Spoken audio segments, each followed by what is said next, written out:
পৃথিবী বড় স্বার্থপর, দুনিয়া বড় স্বার্থপর।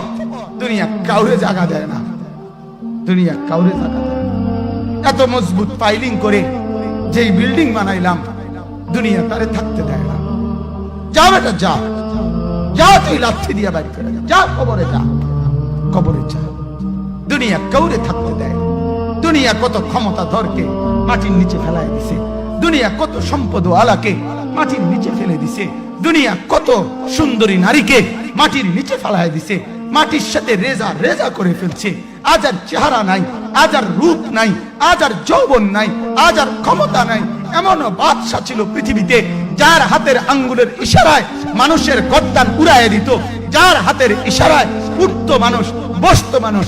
আজ বাদশারা নাই, আজ সম্পদওয়ালারা নাই, আজ মালওয়ালারা নাই। দুনিয়া কাউরে থাকতে দেয় না, কাউরে না দোস্ত, কাউরে দেয় না। দুনিয়া দাদারে আমার থাকতে দেয় নাই।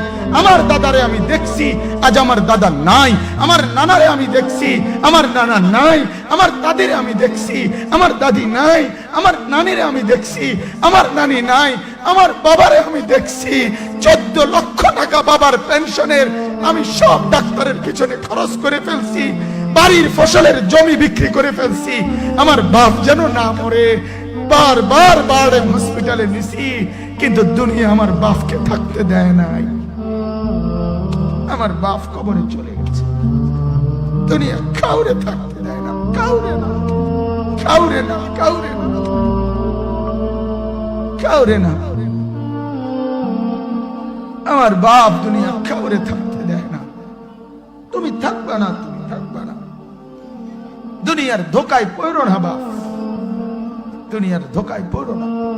মাকে বুঝান, আজ মারা বেসামাল হয়ে গেছে, আজ বোনেরা বেসামাল হয়ে গেছে, বেপরদার উৎসব তুলে দিছে। এটা যেন আল্লাহর সাথে যুদ্ধ করছে।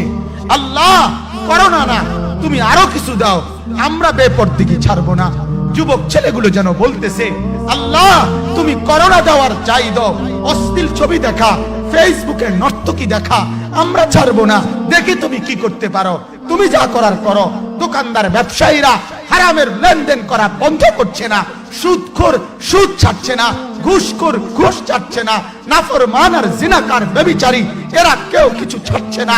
বেহায়ার বেপর্দা নারী তার অশ্লীলতার বেহায়াপনা ছাড়ছে না।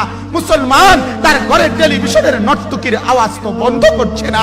হায় করোনা কিভাবে যাবে, আযাব কিভাবে যাবে বলেন, বলেন, বলেন আপনারা।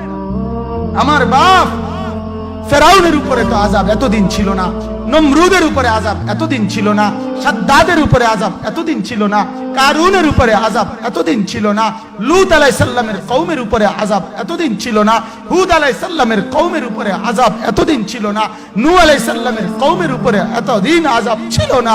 আজ আমরা মালিককে এই পরিমাণ নারাজ করছি, মালিক এত বেশি নারাজ।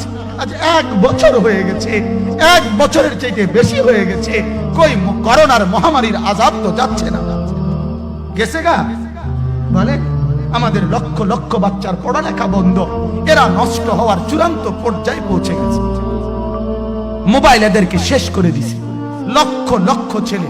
গতকালকে এক মা আমার আত্মীয় ফোন দিয়া বলতেছে, সকাল 10টায় বাচ্চাটা ঘর থেকে মোবাইল লইয়া বাইর হইছে, রাতের 10টায় মা তারে ফোন দিয়া বলছে, বাপ ঘরে আসতি না, ভাত খাইতি না। বাচ্চা তারে বলতেছে, তোমার অসুবিধা কি, তোমার সমস্যা কি?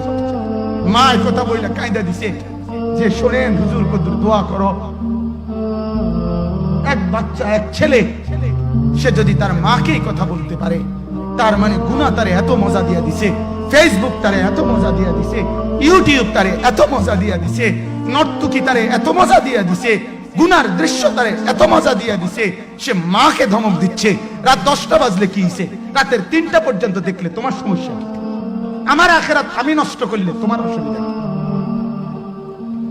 আমার জাহান্নাম আমি ঠিক করে নিলে তোমার সমস্যা কি? আল্লাহ আমাদেরকে মাফ করে দেন, আল্লাহ আমার জাতিকে মাফ করে দেন।